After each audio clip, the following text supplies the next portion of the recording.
Hablamos ya de células especializadas, hablamos de los fagocitos y hablamos de las células dendríticas, que son la principal célula presentadora de antígeno para los linfocitos T vírgenes. Y antes de entrar a ver el tercer tipo de célula especializada, antes de entrar a ver a las estrellitas de la película, que son los linfocitos, las células más importantes del sistema inmunológico, vamos a hablar de las otras células que participan en la inmunidad. Sabemos ya que los granulocitos están conformados por los neutrófilos, los eosinófilos y los basófilos, pero a los neutrófilos ya los vimos debido a que son fagocitos profesionales. Entonces vamos a ver a los otros dos granulocitos, que son los eosinófilos y los basófilos, y también vamos a ver a los mastocitos o células cebadas, que aunque tienen gránulos en su citoplasma, no son clasificados como granulocitos porque no derivan de la misma línea que los granulocitos. Sin embargo, sí presentan similitudes estos tres tipos celulares, como por ejemplo el hecho de que estas células participan de manera predominante en la inmunidad innata, aunque también se desempeñan en la inmunidad adaptativa. Los tres tipos celulares participan importantemente en la defensa contra parásitos helmintos y además están implicados en procesos patológicos como las alergias. Vamos a iniciar con los mastocitos. Los mastocitos son células que se generan en la médula ósea y se encuentran localizados preferentemente en la piel y en las mucosas. Estas células se caracterizan porque en su citoplasma contienen abundantes gránulos que están repletos de mediadores químicos ya preformados, como por ejemplo la histamina. También después de su activación van a sintetizar y van a secretar otro tipo de mediadores lipídicos y varias citocinas.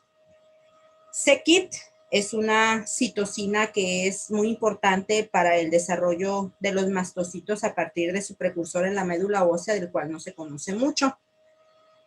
Normalmente en la circulación no vamos a encontrar mastocitos maduros. Los mastocitos van a estar presentes de manera normal y constitutiva en los tejidos sanos y generalmente se encuentran junto a vasos sanguíneos pequeños y algunos nervios. Los mastocitos humanos no tienen una forma definida, sino que varían en su forma, pero sí tienen un núcleo redondeado, como podemos observarlo en estas dos imágenes, y su citoplasma contiene una gran cantidad de gránulos cuando se encuentran en reposo. Una vez que se activan, esos gránulos van a ser exocitados junto con los mediadores químicos preformados. Estas células, además de los mediadores químicos preformados que tienen en sus gránulos, después de la activación también van a ser capaces de sintetizar y de secretar mediadores lipídicos y varias citocinas. Aquí está la morfología clásica de un mastocito o célula cebada y en su citoplasma pueden observar la gran cantidad de gránulos que poseen. Ya sabemos que esos gránulos están repletos de mediadores químicos. Algunos mediadores químicos ya están listos para actuar, ya se encuentran sintetizados dentro de esos gránulos. Estos mediadores químicos preformados son, por ejemplo, aminas biógenas. La principal de ellas es la histamina. También hay aquí ya preformadas algunas enzimas como la triptasa, la quimasa, la catepsina G y la carboxipeptidasa A. Hay algunos proteoglucanos como el sulfato de condroitina y la heparina. Horas después, pocas horas después de la activación, las células cebadas van a iniciar la síntesis de novo de mediadores lipídicos como leucotrienos, prostaglandinas y el factor activador de plaquetas. Y aproximadamente unas 8 horas después de la activación van a iniciar la síntesis y secreción de varias citocinas como las que observamos aquí. La interleucina 1, la 3, la 4, la 6, la 13, el factor de necrosis tumoral alfa, el factor estimulante de colonias de granulocitos y macrófagos, algunas quimiosinas como la CCL3 y la CCL4. Las células cebadas ya dijimos que de manera natural se encuentran en los tejidos donde actúan como centinelas en estos tejidos. Ahí van a reconocer productos microbianos que van a llevar a que estas células cebadas se activen y se degranulen, liberando los mediadores químicos ya preformados. Pero hagan de cuenta que las células cebadas son células que andan buscando degranularse por cualquier razón. Entonces, factores físicos como el frío, el estrés, la luz ultravioleta hacen que las células cebadas se degranulen. Hay otros factores como las proteínas del complemento que también estimulan su activación y su degranulación. Las células cebadas en su superficie poseen receptores para algunos fragmentos de complemento como son el C3A, el C4A y el C5A. Y una vez que estos fragmentos de complemento se unen a los receptores que están presentes aquí sobre la superficie de la célula cebada, que son específicos para estos factores, entonces las células cebadas se activan y se degranulan. Toda la liberación de esos mediadores químicos preformados y de los que las células cebadas van a sintetizar después de la activación van a favorecer el proceso de la inflamación. Los mastocitos también pueden activarse por una vía mediada por la IgE durante la inmunidad adaptativa. La IgE es un tipo de anticuerpo, es una clase de anticuerpo. Entonces, siempre que nosotros estemos hablando de linfocitos o de anticuerpos, inmediatamente tenemos que pensar ya en inmunidad adaptativa. Entonces, estas células también participan en la inmunidad adaptativa.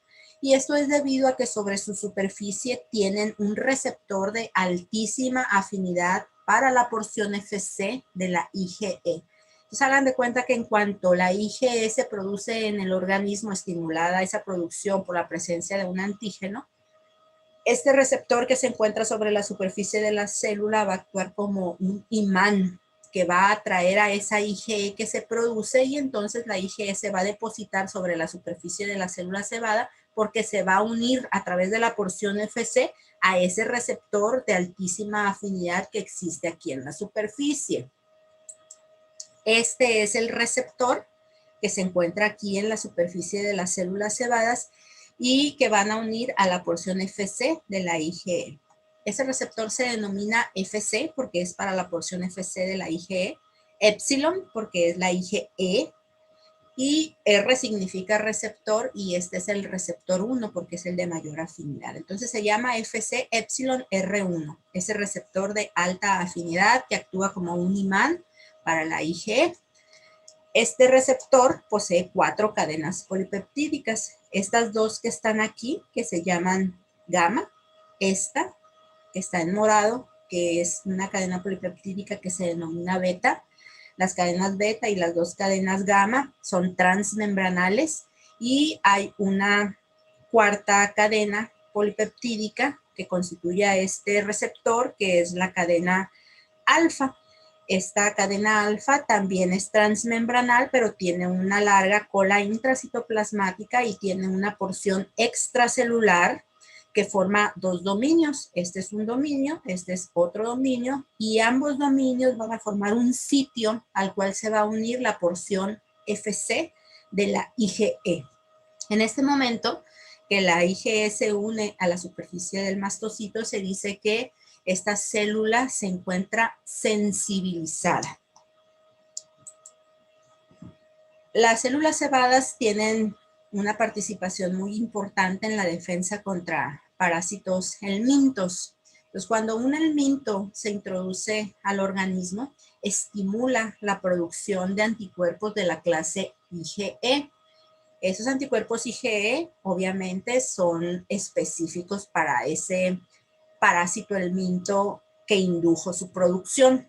Pero en cuanto la IgE se produce, va y se deposita sobre la superficie del mastocito gracias al receptor Fc epsilon R1 que es de muy alta afinidad para la porción Fc de esta clase de anticuerpo. Y las porciones o los fragmentos Fab quedan libres para poderse unir a su antígeno específico. ¿Y quién es su antígeno específico? Pues los antígenos del parásito helminto que se introdujo al cuerpo y que indujo la producción de este anticuerpo.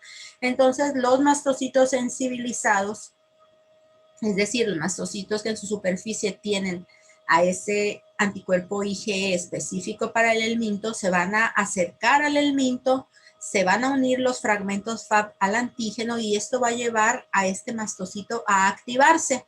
¿Y qué sucede cuando el mastocito se activa? Se degranula. Y cuando se degranula, bueno, pues quedan en libertad una gran cantidad de mediadores químicos preformados, además de los que va a sintetizar de nuevo el mastocito tras la activación. Todos esos mediadores químicos lo que van a hacer es que van a dañar el tegumento de los parásitos y de esa manera vamos a eliminarlos. Entonces, el papel que cumplen los mastocitos en contra de los parásitos helmintos es muy importante. Además de ese papel que desempeñan los mastocitos en la defensa contra parásitos de tipo helmíntico, también se ven involucrados en procesos patológicos, en hipersensibilidades, como son las alergias. Vamos a suponer que tenemos dos individuos. Un individuo es alérgico al polen y el otro individuo no es alérgico al polen. Ambos individuos se exponen al polen. Entonces, ¿qué es lo que va a suceder? El polen es una sustancia extraña al organismo. Entonces, cuando nos exponemos al polen, vamos a generar una respuesta inmunológica en contra de eso que es extraño para el organismo. El individuo que no es alérgico va a generar una respuesta inmunológica que está basada en la producción de anticuerpos diferentes a la clase IgE. Va a producir, por ejemplo, anticuerpos de la clase IgM y anticuerpos de la clase IgG.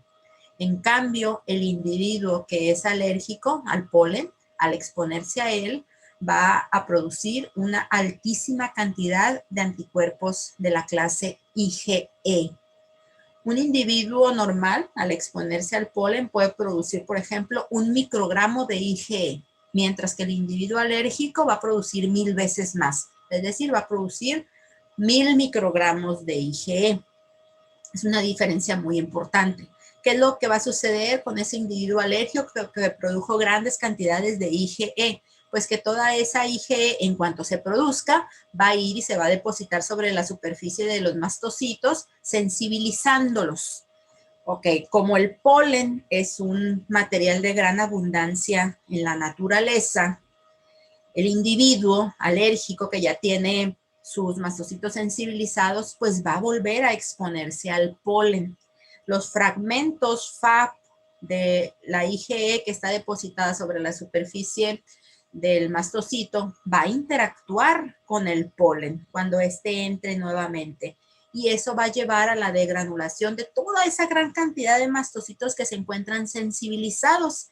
Y esos mediadores químicos que han sido liberados y los que son sintetizados de nuevo van a ser los responsables de todos los síntomas que se observan en los individuos alérgicos. Es decir, el individuo va a empezar a estornudar, va a empezar a tener flujo nasal, le van a picar los ojos, etcétera. Todos esos síntomas relacionados con la alergia son producidos en el momento en que los mastocitos sensibilizados entran en contacto nuevamente con el alergeno, se activan y se degranulan. Bueno, ahora vamos con los otros dos granulocitos que ya dijimos que eran los basófilos y los eosinófilos. Bueno, los basófilos son células que se encuentran en la circulación sanguínea y que tienen muchas similitudes, tanto estructurales como funcionales con los mastocitos. Por ejemplo, ellos también expresan el receptor de alta afinidad para la IgE, es decir, al FC epsilon R1. Y también son capaces de sintetizar muchos de los mismos mediadores químicos que los mastocitos producen. Como los otros granulocitos, los basófilos derivan de progenitores de la médula ósea, pero que es una línea diferente a la de los mastocitos. Ahí van a madurar en la médula ósea y luego van a salir a la circulación sanguínea. Los gránulos que tienen los basófilos se tiñen fuertemente con pigmentos básicos y de ahí viene su nombre de basófilos. Los basófilos son muy poco numerosos, constituyen menos del 1% de los leucocitos sanguíneos y ellos normalmente no se encuentran en los tejidos. Ellos son células que se encuentran en la circulación, sin embargo, los basófilos pudieran ser reclutados a algunas zonas de inflamación, pero como el número de basófilos es muy bajo, pues se pone en duda su papel en la protección. Además, su número en los tejidos también es muy bajo y por lo tanto la importancia que estas células tienen en la defensa del hospedero y en las reacciones alérgicas es incierta. Ahora vamos con los eosinófilos. Hay algunas citocinas como la interleucina 3, la interleucina 5 y el factor estimulante de colonias de granulocitos y macrófagos, que son las que se encargan de promover la maduración del eosinófilo a partir de precursores mieloides también. Algunos eosinófilos, los cuales constituyen aproximadamente el 3% de los leucocitos circulantes, están presentes de manera normal en los tejidos periféricos. Por ejemplo, están presentes en las mucosas de la vía respiratoria, de la vía digestiva y del aparato genitourinario. Su número en estos sitios puede incrementarse cuando sean reclutados desde la sangre en el marco de un proceso inflamatorio. Aquí podemos observar la morfología de los diferentes leucocitos en sangre periférica. Es una extensión de sangre o un frotis sanguíneo. Y esta célula que está aquí, este es un basófilo. Podemos observar cómo sus gránulos se tiñen fuertemente con colorantes básicos, como la hematoxilina o el azul de metileno. Este que está aquí es un eosinófilo. Observamos su núcleo, que generalmente es bilobulado, y observamos los gránulos que se tiñen de un color rojizo con colorantes ácidos como la eosina. Este de aquí es un neutrófilo. Observamos su núcleo polilobulado. Este que está aquí es un linfocito. Los linfocitos se caracterizan porque su núcleo es muy grande y abarca casi la totalidad de la célula. Este que está aquí, que tiene un núcleo como de corazón o como de riñón o de frijol, es un monocito. Recordemos que aquí en circulación no vamos a encontrar ni mastocitos, ni tampoco vamos a encontrar macrófagos. Los macrófagos están en los tejidos. Y este que está aquí se le llama polimorfo nuclear en banda. Es un neutrófilo que fue arrojado desde la médula ósea en un estado inmaduro. Su núcleo aún no ha generado esos lóbulos característicos de los neutrófilos cuando estas células ya se encuentran en un estado maduro.